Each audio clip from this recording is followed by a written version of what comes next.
ہم کامیابی سے دور ہوتے جائیں۔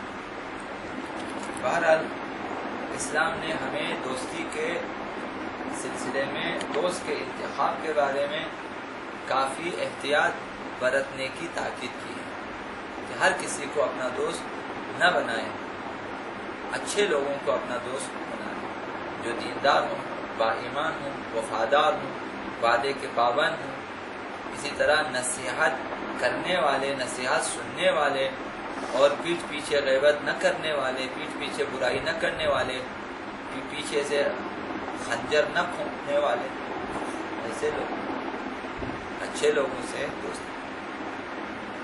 برے دوستوں سے خطرہ صرف دنیاوی زندگی تک محدود نہیں ہے، بلکہ برے لوگوں کی دوستی کی وجہ سے لوگ قیامت میں بھی بہت زیادہ پچھتائیں گے، شرمندہ ہو جائیں گے۔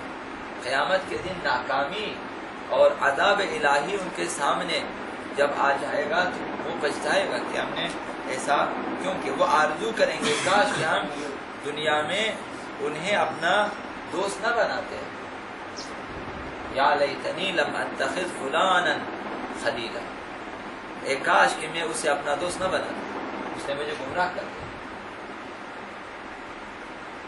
تو قیامت کے دن افسوس کریں گے، وہاں سے واپسی ناممکن ہے۔ جب آپ جائیں گے قیامت کی طرف وہیں رہیں گے، واپس نہیں آئیں گے۔ ایسا نہیں ہے کہ واپس آپ کو دوبارہ 70-80 سال کی زندگی دے کہ چلو اس دفعہ تو جو ہے نہ، ایسا نہیں ہے۔ یہ زندگی پہلی بار اور آخری بار،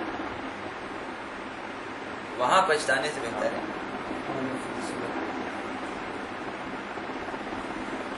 کل ایک حدیث بھی عرض کی کہ تمام خیر دنیا و آخرت دو چیزوں میں،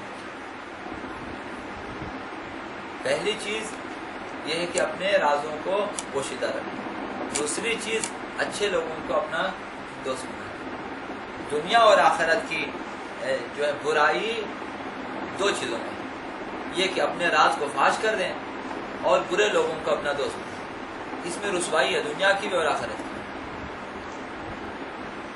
اور پیغمبر اسلام نے فرمایا کہ اسعد الناس من خالط کرام الناس، کامیاب ترین لوگ وہ ہیں جو سعادت مند اور خوشبخت اور اچھے لوگوں کے ہم نشین ہوتے ہیں، ان کی صحبت میں رہیں، وہ لوگ سعادت مند ہیں، وہ نقصان نہیں اٹھائیں گے۔ اگر آپ کو فائدہ نہ دیں اچھے دوست، نقصان کبھی بھی نہیں دیں گے۔ برے دوست آپ کو فائدہ دے گا ہی نہیں، لیکن نقصان بہت زیادہ دے گا۔ بے وقوف دوست جو آپ کو فائدہ دینا چاہے گا لیکن نقصان دے گا، وہ آپ کو فائدہ دیتے دیتے نقصان دے گا۔